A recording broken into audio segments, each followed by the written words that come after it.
Hello बच्चों, आइए प्रश्न को देखते हैं। यदि निम्नलिखित द्विघात समीकरणों के मूलों का अस्तित्व हो तो इन्हें पूर्ण वर्ग बनाने की विधि द्वारा ज्ञात कीजिए। प्रश्न को हल करने से पहले इसकी मुख्य अवधारणा के बारे में चर्चा कर लेते हैं।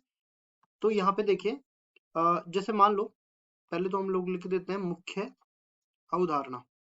अब कोई भी द्विघात समीकरण है, उसके मूलों का अस्तित्व कब होता है वो हम लोग यहाँ पे बता देते हैं। जैसे मान लो कि अपने पास ये मानक द्विघात समीकरण है ax² plus B X plus C बराबर में 0, जहाँ पे a का मान कभी भी 0 के बराबर नहीं होना चाहिए, क्योंकि अगर a का मान 0 के बराबर हो गया तो ये द्विघात समीकरण रहेगा ही नहीं।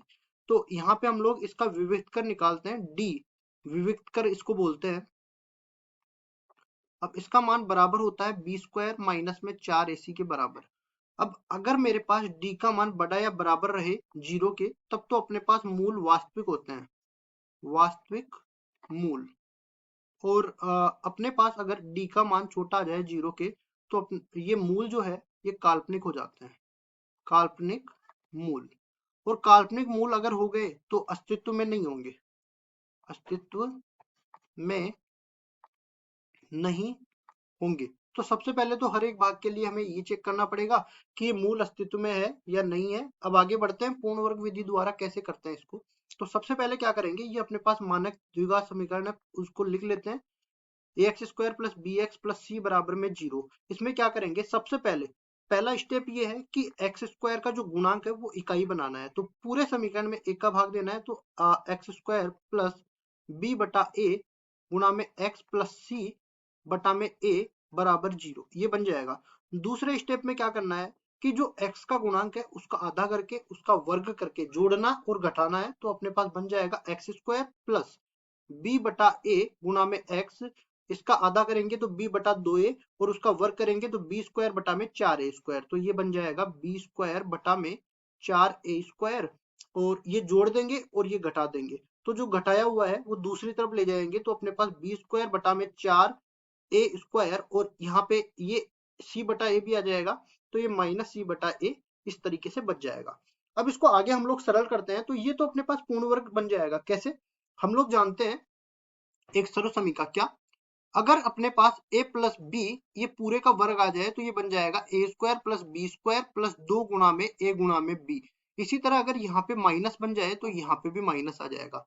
तो आप देख सकते हो यहाँ पे x प्लस बी बटा 2a का वर्ग करोगे तो ये पूरा अपने पास आ जाएगा। तो इसको तो हम लोग क्या लिख सकते हैं, x प्लस बी बटा में 2a इस पूरे का आ जाएगा वर्ग। और दूसरी तरफ अपने पास क्या है, दूसरी तरफ अपने पास है इसका लघुत्तम लेंगे तो b² माइनस में 4ac, ये इस तरीके से बन जाएगा।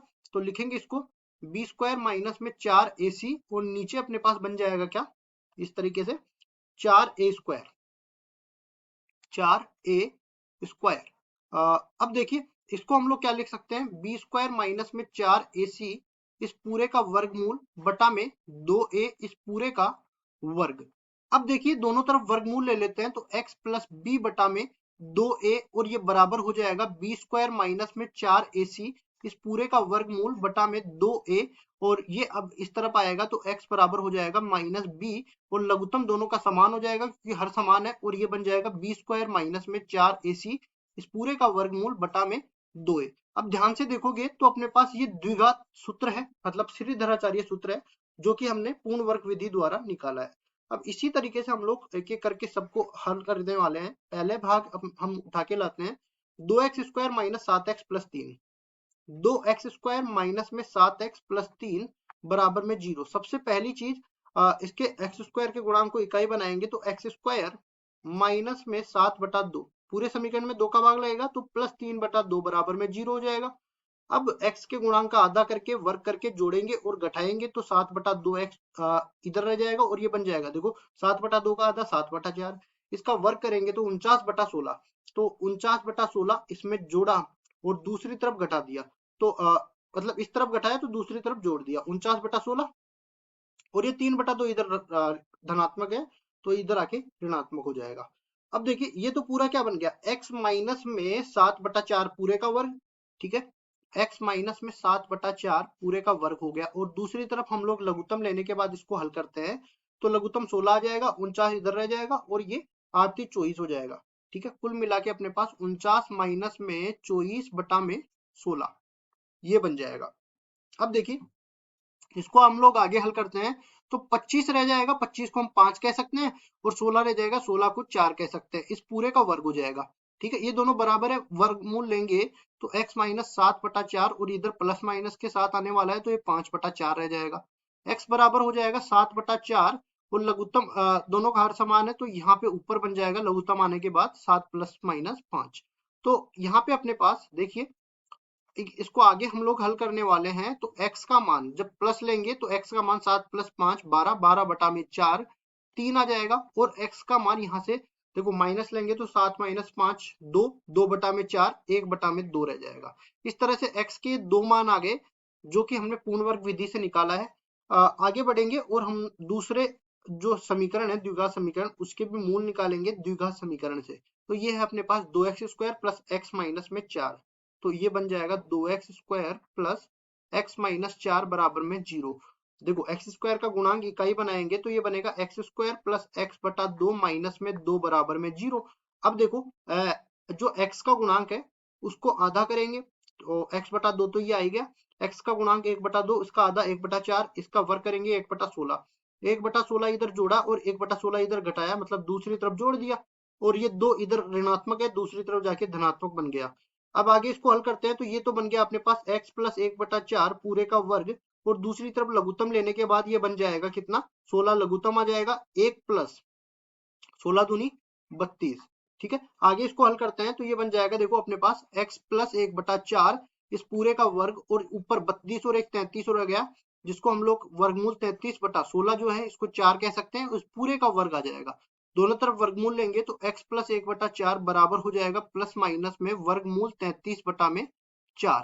अब देखो ये दूसरी तरफ जाएगा हर समान है तो अंश जुड़ और घट जाएंगे तो x बराबर में 1, ये अब माइनस का हो जाएगा -1 प्लस माइनस वर्गमूल में 33/4।